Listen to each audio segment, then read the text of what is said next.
আসলে সে যে আমার লোভে আমার ইয়েতে যে আমাদের বাসায় আসতো বা আমার হাজবেন্ডের সাথে সম্পর্ক ছিল একমাত্র আমার জন্য, এটা আমি কখনো বুঝতে পারিনি।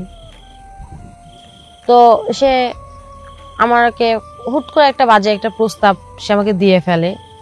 আমি তাকে নিষেধ করি যে দেখেন ভাইয়া, আপনি আমার বড় ভাইয়ের মতন, আপনি আমার জামাইয়ের বন্ধু, খুব ভালো একটা বন্ধু, আপনি আমার এত বড় সর্বনাশটা করবেন না। আপনি আমার বিশ্বাস বা আমার হাজবেন্ডের বিশ্বাস নিয়ে খেলবেন না। আমার হাজবেন্ড যদি জানতে পারে সে কিন্তু অনেক কষ্ট পাবে। সে কোনো কিছুই করলো না। সে বলতেছে যে আপনাকে আমার ভালো লাগছে। আমি রাজি হই না। আমি তাকে বিভিন্নভাবে দূরে সরানোর চেষ্টা করি, করি। সে শোনে না। হাজবেন্ডের কাছে ফোন দিব, নিজের কাছে এটা কেমন লাগে। এক কথায় সে আমাকে বলে যে তুই যদি আমার সাথে বা না করিস তাহলে আমি তোর বড় একটা ক্ষতি করে ফেলবো। তাও আমি আমার সতীত্ব আমি বজায় রাখছি। আমি তাকে কোনো কিছু করতে দেই নাই। অনেক চেষ্টা করছি, তো লাস্ট পর্যন্ত আমি আমার মান সম্মান আমি রক্ষা করতে পারি নাই। কারণ তার অনেক শক্তি। একটা পুরুষ মানুষের কাছে একটা মেয়ে মানুষ অলওয়েজ হার মানবে, এটা আমরা সবাই জানি। তো আমার শ্বশুর শাশুড়ি অনেক সময় আমার বাসায় থাকতে চাইতো, সে রাখতে দিত না, যে না ও একাই থাক। আসসালামু আলাইকুম। আসসালামু আলাইকুম ওয়া রাহমাতুল্লাহি ওয়া বারাকাতুহু। প্রিয় দর্শক, খুবই গুরুত্বপূর্ণ একটা ফোন আলাপ। নিশ্চয়ই থাম্বনেলটা থেকে বুঝতে পারতেছেন আজকের ভিডিওটি কি বিষয়ে। না টেনে সম্পূর্ণ এই ফোন আলাপটা শুনলে আপনারা বুঝতে পারবেন শুধুমাত্র একটু মানসিক শান্তির আশায় নিজের স্বামীকে কিভাবে ঠকালেন। চলুন প্রিয় দর্শক, কথা না বলে তার এই বাস্তব জীবনের গল্পটা আগে শুনে আসি, তারপর বিস্তারিত আলোচনা করব। আমি আরোহী।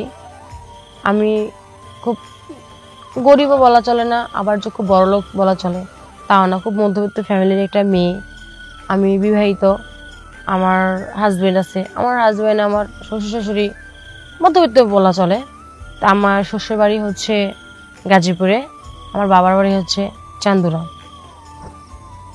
তো ফ্যামিলি পারিবারিকভাবেই আমাদের বিয়েটা হয়। তো আমার হাজবেন্ড শহরে চাকরি করে, সেই সুবাদে আমাকে ঢাকায় থাকতে হয়। সে বাইরে খাওয়া দাওয়া আদার্স সব কিছু মিলাই আমার আর কি তার কাছে থাকতে হয়। তো আমাদের কোনো সন্তান হয় নাই, নতুন বিয়ে হয়েছে। তো তার একটা বন্ধু ছিল, খুব ক্লোজ একটা বন্ধু ছিল।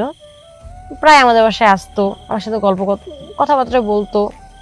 তো কথাবার্তার মধ্যে অনেক সময় পানি খাইতে চাইলে চাইলে একটা কেমন জানি একটা করতো। আমি না কখনো বুঝতে পারতাম না, অতটাও নিতাম না। তো আমার হাজবেন্ড একটা গার্মেন্টসে জব করে, তার অফিস হচ্ছে সকাল 8টা থেকে রাত 8টা পর্যন্ত। সে তার মতন অফিস করে, আমি আমার মতন বাসায় থাকি।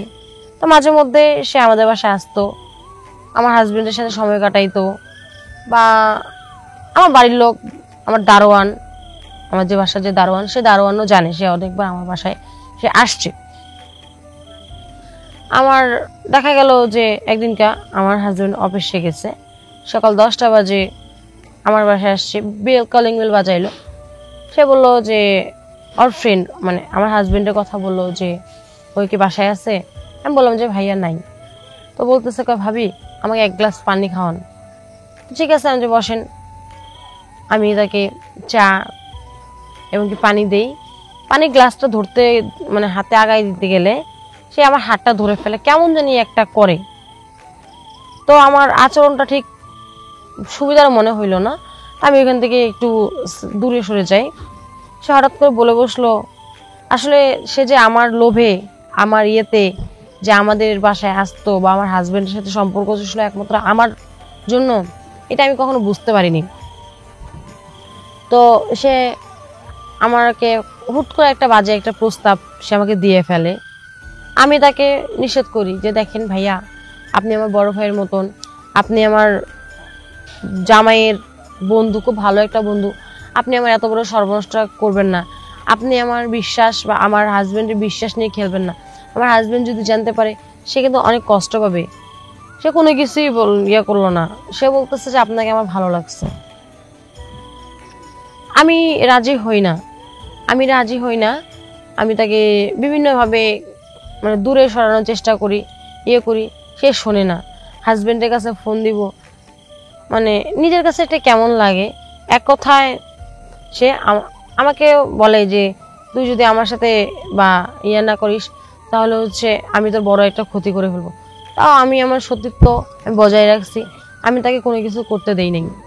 অনেক চেষ্টা করছি, তো লাস্ট পর্যন্ত আমি আমার মান সম্মান আমি রক্ষা করতে পারি নাই, কারণ তার অনেক শক্তি। একটা পুরুষ মানুষের কাছে একটা মেয়ে মানুষ অলওয়েজ হার মানবে, এটা আমরা সবাই জানি। তো আমার শ্বশুর শাশুড়ি অনেক সময় আমার বাসায় থাকতে চাইতো, সে রাখতে মানে দিত না, যে না ও একাই থাক, তারা গ্রামের মানুষ গ্রামে থাক। আজকে যদি আমার শ্বশুর শাশুড়ি বাসা থাকতো তাহলে হচ্ছে আমার জামাইয়ের বন্ধু আমাকে এইভাবে বাজে প্রস্তাব দেওয়ার সাহস পেত না। আজকে যদি ও যদি প্রণলোভ না দেখাইতো, আমার বাড়িতে না নিয়ে আসতো বা আমার সাথে আলাপ পরিচয় না করে দিত, তাহলে এমনটা করার সাহস পাইতো না। তো এরকমই কিছু কিছু ঘটনা কিছু কিছু নারীর জীবনে ঘটে যায়। তো সবার উদ্দেশ্যে আমি একটা কথা বলতে চাই, আমার মতন এরকম ভুলের শিকার কেউ হয়েন না। কারণ আপনি আপনার বন্ধুত্ব বাঁচাইতে যাইয়া, আপনার বন্ধুত্বকে সম্মান দিতে যাইয়া আপনি আপনার ঘরের স্ত্রী তার সম্মান আপনি হারিয়ে ফেলছেন, এটা কখনোই ঠিক না। আজকে আপনি যদি আপনার বন্ধুকে বাসায় না নিয়ে আসেন, আপনার ঘর না চেনান, বউ না চেনান, সে কিন্তু এতটা মানে হাত বাড়াইতে পারতো না, ঠিক আছে? তো ভাইয়েরা, আপনাদের কাছে আমার একটাই রিকোয়েস্ট, আপনারা আমার মতন সরল সোজা নারী, সরল সোজা বউ যারা আছে তাদের সতীত্ব নিয়ে আপনারা খেলবেন না। আপনাদের বন্ধুত্ব ঠিক আছে, বন্ধুত্ব থাকবে, বন্ধুত্ব কারণ যেহেতু আপনারা ছেলে, বন্ধুত্ব দুই একটা থাকতেই পারে, কিন্তু বিয়ের পরে চেষ্টা করবেন যেন তাদের থেকে আপনার ওয়াইফকে দূরে দূরে রাখতে। সেজন্য আপনার ওয়াইফকে সম্মান দেওয়ার দায়িত্ব আপনার ওয়াইফকে আরেকজন সম্মান দিবে না, আপনার ঘরের বউকে আরেকজনকে ইজ্জত দিবে না, আপনার ঘরের বউকে আপনি খাওয়াবেন, আপনি পড়াবেন, আর ঘরে তার সম্মান আপনি রক্ষা করবেন। আপনার ঘরের বউকে কেন আরেকজন তাকাবে? তো সবার কাছে আমার এটা প্রশ্ন, যেন এই কাজগুলো থেকে সবাই মিলে দূরে থাকি, ঠিক আছে? তো দেখা যাচ্ছে যে অনেক নারীরা অনেকভাবেই এভাবে চলে আসতেছে, না পারতেছে জামাইকে কিছু বলতে, না পারতেছে কাউকে কিছু বলতে, এই জন্য সমাজে নারীদের কলঙ্কিনী হইতে হয়। তো আপনারা বন্ধু বান্ধব থেকে দূরত থাকবেন।